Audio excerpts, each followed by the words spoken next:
அனைவருக்கும் வணக்கம். நான் பிரபாகர் ஜோதிடர். ஓம் சிவாய நமக. சிவசக்தி திருச்சிற்றம்பலம். இன்று பிறந்த நாள் காணும் அனைவருக்கும் வாழ்த்துக்கள். அதே போல் இன்று திருமண நாள் காணும் அனைவருக்கும் வாழ்த்துக்கள். இறைவனுடைய அருள் பரிபூர்ணமாக உங்களுக்கு கிடைக்கட்டும்.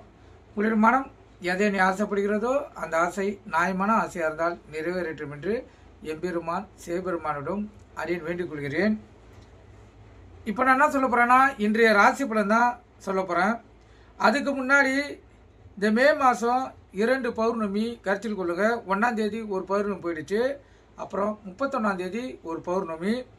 இது போல் 2 பௌர்ணமிகள் வரக்குள்ள வீடு கிரக பிரவேசம், வளகாப்பு, திருமணம், சுபகாரியங்கள் எதுவாக இருந்தாலும் தவிர்க்கப்பட வேண்டும். இது காலகாலமாக கடைபிடித்து கொண்டு வருகிறது.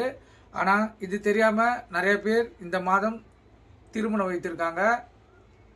இப்போ நாளை கூட திருமண அழைப்பு வீட்டுக்கு வந்திருக்குது. கருத்தில் கொள்ளுங்க.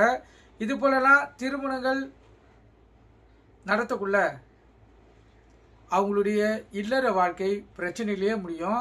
கணவன் மனைவிக்குள்ள ஒற்றுமை இருக்காது. குழந்தை பிறப்பு தடைப்படும். விவாகரத்து ஏற்படக்கூடிய வாய்ப்புகள் ஏற்படும். அதனால் இந்த திருமணம் மிக மிக முக்கியம். அப்படி திருமண பாக்கியத்தை ஏற்படுத்தக்குள்ள 2 பௌர்ணமி 2 அமாவாசை கண்டிப்பாக இருக்கக்கூடாது. கருத்தில் கொள்ளுங்க. எனக்கு தெரிஞ்ச கருத்து கொள்கிறேன், நீங்கள் கருத்து கொண்டு பயன்படுங்க. இப்போ நம்ம ராசி பலன் பார்க்கலாம். முதல் ராசி மேசராசி. மேசராசியை பொறுத்த மட்டும் நாள் சுமாரான நாள். உடல் சோர்வு இருக்கும், ஆனால் பணவரியம் இல்லை.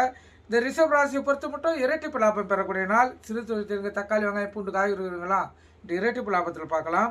மிதுன் ராசியை பொறுத்த மட்டும் நாள் சுமாரான நாள், ஆனால் பயம் அதிகமாக இருக்கும். விழிப்புணர்வோடு உங்களுக்கு தற்காத்து கொள்ளுங்கள். கடக ராசியை பொறுத்த மட்டும் நன்மைகள் அதிகமாக நடக்கக்கூடிய நாள். இல்லத்திலும் உள்ளத்திலும் மகிழ்ச்சி குடிக்கொண்டிருக்கும். சிம்ம ராசியை பொறுத்த மட்டும் நண்பர்களும் எதிரியாக மாறக்கூடிய வாய்ப்புண்டு. அதனால் விழிப்புணர்வோடு இருங்க. கன்னி ராசிக்கும் துலா ராசிக்கும் சிறப்பான நாள், நலமான நாள், உள்ள மகிழக்கூடிய நாள். விருச்சிக ராசியை பொறுத்த மட்டும் ஒரு ஆக்கப்பூர்வமான நாள். நீங்கள் எந்த செயல் செய்தாலும் அதில் உங்களுக்கு வெற்றி உண்டு. தனுசு ராசியை பொறுத்த மட்டும் அடுத்த ஆதரவு, கருணை, பரிவு இதெல்லாம் தேவை.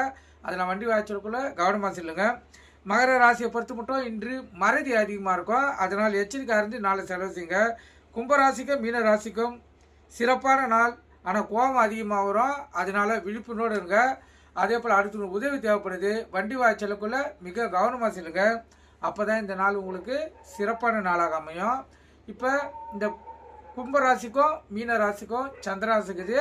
அதனால் எச்சரிக்கையாக இருந்து விழிப்புணர்வோடு இருந்து உங்களை தற்காத்து கொள்ளுங்கள். நீங்கள் கருத்து கொண்டு பயன்பெறுங்க. நன்றி, வணக்கம். வாழ்க வளமுடன்.